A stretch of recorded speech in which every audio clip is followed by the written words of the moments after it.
getting glue all over the place. Well, it's not my fault everything's sticky now. Look, we need to get these game boards looking their best for UKGE next week. Have you been learning the rules like I asked? Well, I thought you'd be helping teach it over at the Playtest UK stand on Saturday morning with me. Oh, your swan mates taking priority, do they? Well, it's nice to know where I stand. No. You don't have to push the button this week. I don't want that getting all sticky. Just go get yourself cleaned up, and then you can come back and help clear up. Think that's as good as it's going to get. I mean, it's just a prototype at the moment, isn't it? Right, peeps, time for some news. Hit it.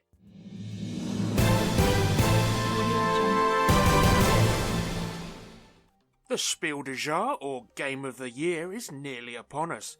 I know that's come back round pretty quick, hasn't it? And this year's nominees have just been announced, revealing the board games that are in the running for this year's prestigious prize.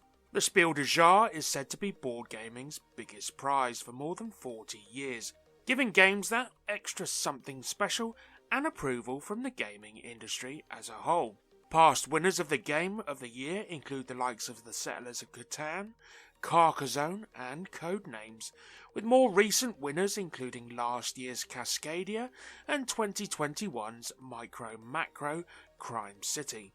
While the main award, the Spiel des Jahres, typically trends towards family-friendly games suitable for a wider audience, two other prizes are offered at the same time. The Kenner Spiel des Jahres, or Connoisseur's Game of the Year, looks to crown the best game that comes with a slightly more complex rules and gameplay. Alternately, the Kinderspiel des Jahres celebrates the best kids board game of the last 12 months and is determined by a separate jury to the Spiel and Kennerspiel.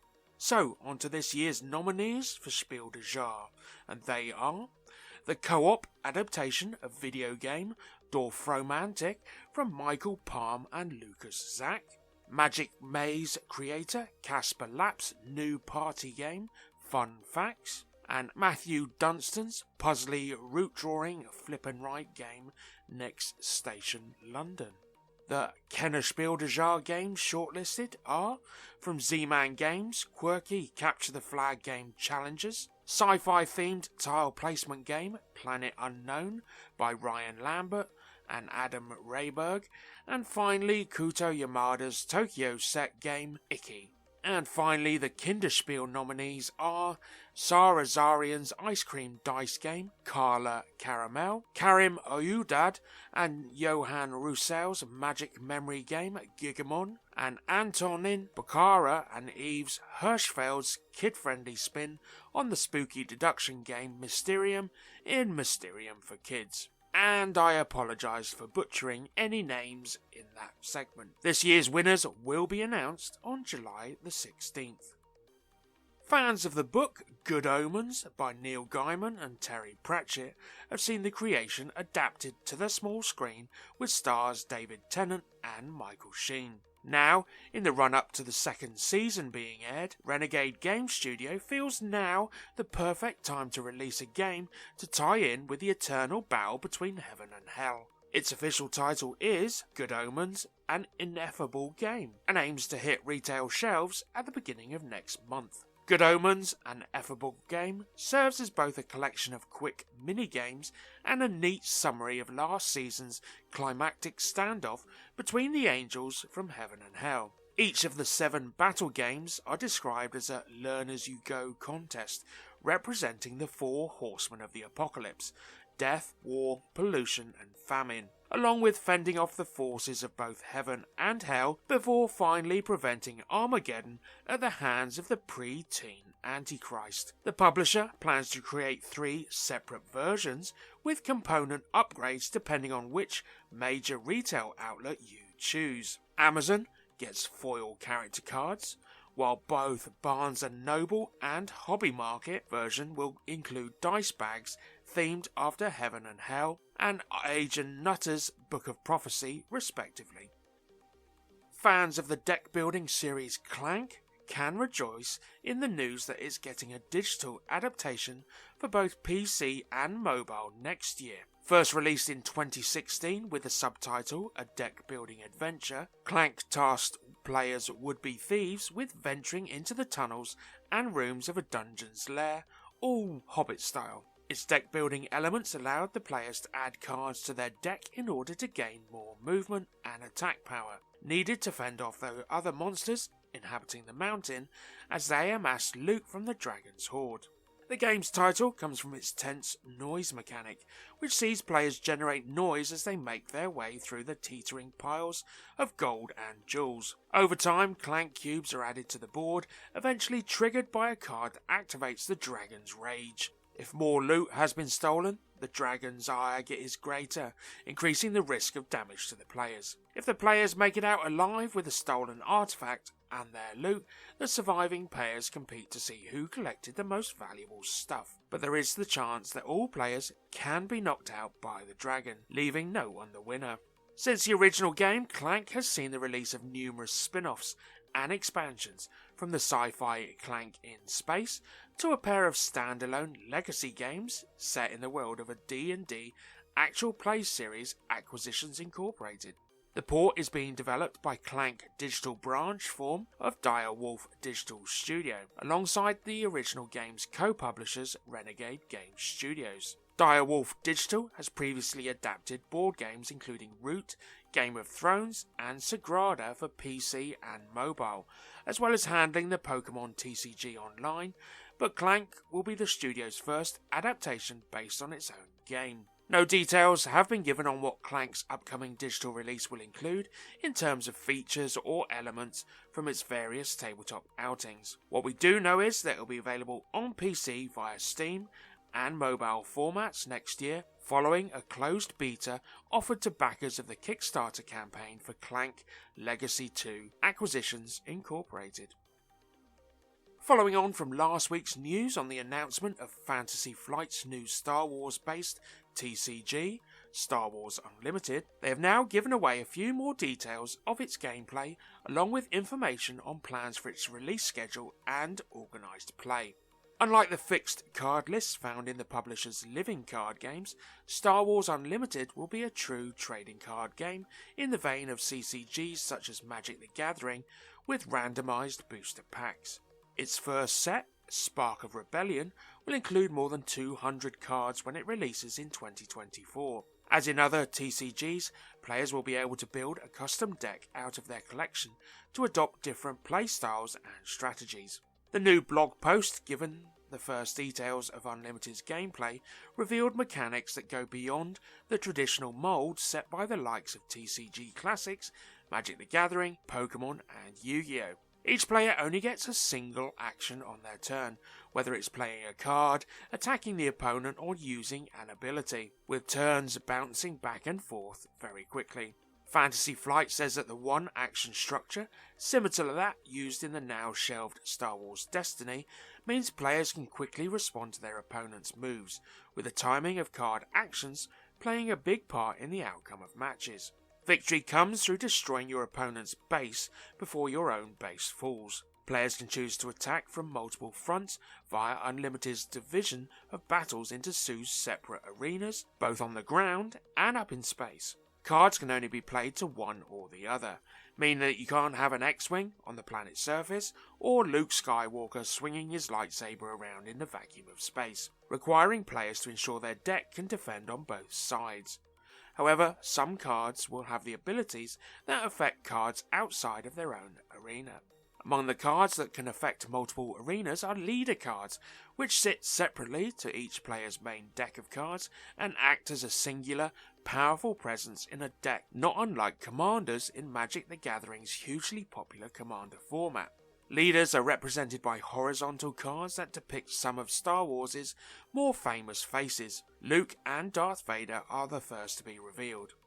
Leader cards can use an effect while outside of the main battle before later being deployed, flipping the card over to reveal new abilities by paying their cost to join an arena as a unit card. Fantasy Flight also provided a look ahead to its plans for Unlimited's competitive scene, confirming plans to support multiple formats including draft, sealed and constructed play. Organised play will be divided into casual and competitive events. Casual play will span pre-release events, regular weekly matches and other events called store showdowns, aimed at newcomers to the game and players looking to test out their decks in unranked matches. Competitive events, meanwhile, will include large-scale tournaments and massive prize pools. Competitive events such as regional, sector and planetary qualifier rounds will earn players tournament points based on their performance, with the highest ranking players earning a place in the game's Galactic Championship. Star Wars Unlimited, Spark of Rebellion will be released next year, following hot on the heels of Disney's TCG Lorcana's launch this summer. Atomic Mass Games have announced the next set to jump into your Marvel Crisis Protocol matches, and we're heading back to Wakanda, where M'Baku and Claw will be going toe-to-toe over the ever-valuable vibranium. So on the one hand, you have the mighty chieftain known as M'Baku, who can use his strength to take on even the most mighty of foes. Set him alongside T'Challa, the Black Panther, and you'll have a pair of heroes ready to keep Wakanda safe. It helps that M'Baku's miniature also looks pretty fearsome glaring down at his opponent. Although threatening the Wakanda's security is Ulysses Claw, using his variety of sonic weapons to try and claim vibranium for himself and use it in more of his schemes. With an absolutely fascinating miniature that seems like one of Atomic Mass's best, I could see this fellow being an invaluable and villainous ally. An impressive take on the ever-fluctuating form of Claw and what he brings to the tabletop in terms of power. If you're looking to drop these characters into Marvel Crisis Protocol, the set comes with the statistics you need to use them in-game, and you also get team tactic cards which allow you to go big in the midst of a comic book scrap. I personally don't think there's enough games out there based on the other sci-fi staple, Star Trek. We've seen great things from the new series produced under the banner, like Picard, Discovery, Lower Decks and Strange New Worlds. Well, WizKids think the same with the announcement of Star Trek Discovery Black Alert. In this design from Linvander Studios, you'll be working your way through an actual episode of the TV series. If you're familiar with the series, the ultimate weapon of the USS Discovery isn't its phasers or torpedoes, but rather its unique propulsion system, the Spore Drive. Now, unfortunately, the Discovery has yet again accidentally slipped into the Mirror Universe, where its Mirror Universe version, the ISS Discovery, has been destroyed. So several members of another ship, the ISS Sharon, would like to capture the Discovery to use it for their own aims. Players in Star Trek Discovery Black Alert will divide into teams, and each team represents key members of either the USS Discovery or the ISS Sharon crew. Players take turns activating locations on their ship, navigating through the network and attempting to accomplish missions. One crew is trying to return home, while the other wants to capture the ship, so which team will emerge victorious? The Discovery moves along the paths of space to reach destinations and generally do stuff, whereas the enemy moves only from one space to an adjacent one regardless of paths, attempting to box in the Discovery and ultimately take control. That's pretty much all we've been privy to at this time, so hopefully we can bring you some more as it emerges. Well, we've seen far too many publishers falling to the wayside lately through various reasons, so it's nice to know one publisher looking to expand their already popular tabletop games into the board game arena. Catalyst Game Labs, the creator of the legendary Battletech and Shadowrun games, alongside Leviathan's The Great War, is branching out further into the world of board games. The company, which has already produced popular titles such as The Duke, Crossfire and Dragonfire, announced the formation of a dedicated board game division. This division will not only house the aforementioned games, but will also include the best-selling titles acquired from other companies, such as Element from Rather Dashing Games and Kittens in a Blender from Redshift Games. Mike Ritchie, the creative director for Catalyst Board Games, expresses excitement about the new division. This idea of a board game division has been brewing for some time now, he said. We have so many great games and ideas in the works, the first of which we'll be publishing under the division is a unique and special experience. The first game to be published under the new division is Overlords in Training, a project close to the heart of Catalyst's managing developer Randall Bills.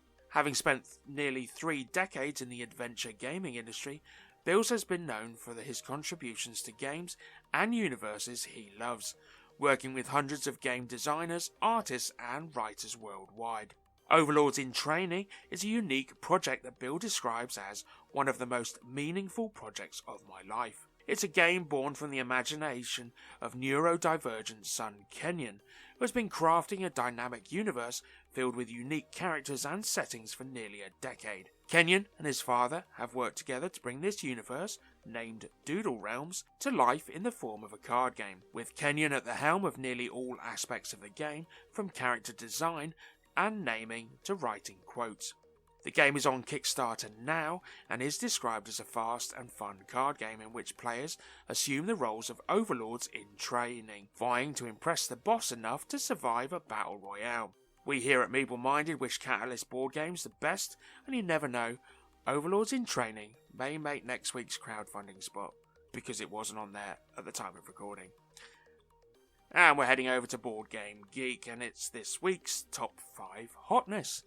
So you should know the score by now. These games are on the list, may already be out, are due to come out, or crowdfunding at the moment. It tends to be a list based on what people are searching for over on the website right now. And on to this week's top 5 games. In 5 is Earth. So the open world building is still doing it for many of you out there, as it retains a place in the top 5. Just. In 4, Heat. Pedal to the metal. It's obviously poured in for some go-go juice, but it's still up there with the pack. In 3, Books of Time puts a unique and exciting twist on tableau building, allowing you to construct 3 great books as you recreate the story of a civilization. In 2, The Witcher Old World takes the legendary video game and thrusts it onto the tabletop. With Kickstarters arriving in people's homes and the retail release imminent, will you take on the role of a professional monster slayer? In 1 is Eon Trespass Odyssey, whose second printing campaign is over on Kickstarter. It's a 1 to 4 player campaign game about adventures, exploration and fierce battles with giant monsters. Players take on the roles of Argonauts in an alternate antiquity. The gods are dead and otherworldly primordials have been unleashed. You're the only ones who can fight off the darkness and make things right. And we're heading on over to crowdfunding. This week's game is over on Kickstarter and it ends on June the 7th. The game's called Evolution, Another World. It's from Crow D Games and it's for 1 to 4 players or 6 with the expansion. We know a great deal about the evolution on Earth, but what about the evolution of creatures not of this Earth? Evolution, Another World is an exciting story of various creatures acquiring defensive and offensive traits to adapt to the ever-changing environment. What we do know is there might be other worlds where completely different creatures dwell. Will the same laws of evolution apply there too? Well, it's time to find out. Evolution, Another World is a card game in the beloved Evolution, the Origin of Species series. In the game, you create animals and give them traits, so they survive and thrive in the chaotic world of wondrous creatures. The goal of the game is to give your creatures enough energy to transmute and transcend their state of existence. The first player to transmute 3 creatures wins the game. This is a fast-paced, easy-to-learn game with a solo mode included in the core game. Mechanically, it is inspired by Evolution New World, but trades some complexity for more dynamic and light gameplay. The game is family-friendly because animals can't die or be eaten by predators. Competition is peaceful, but when you do attack other players' creatures, you only gain energy. The game has a straightforward win condition. You don't need to count victory points at the end of the game, just transmute 3 of your creatures and you win. Evolution Another World continues the widely acclaimed Evolution series. It started with Evolution, The Origin of Species by Riot Games RPG, designed in 2008 by Dimitri Noor, PhD in biology. There's only 2 pledges for this campaign. First one is just the retail version of the game with no additional content, and you can grab that for £25 or $30. Or there's the special edition, which includes all additional content, including a 5 to 6 player expansion, additional cards, plus more expansions, upgraded components, and all unlocked stretch goals, and that will be £37 or $45.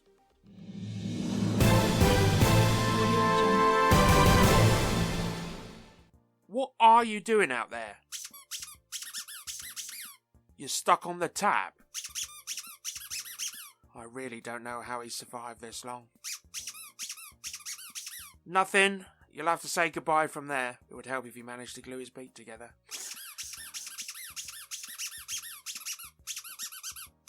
And it's a goodbye from me. Keep safe, Meeples. Keep those dice rolling, the cards shuffling, and we'll be right here for you next week.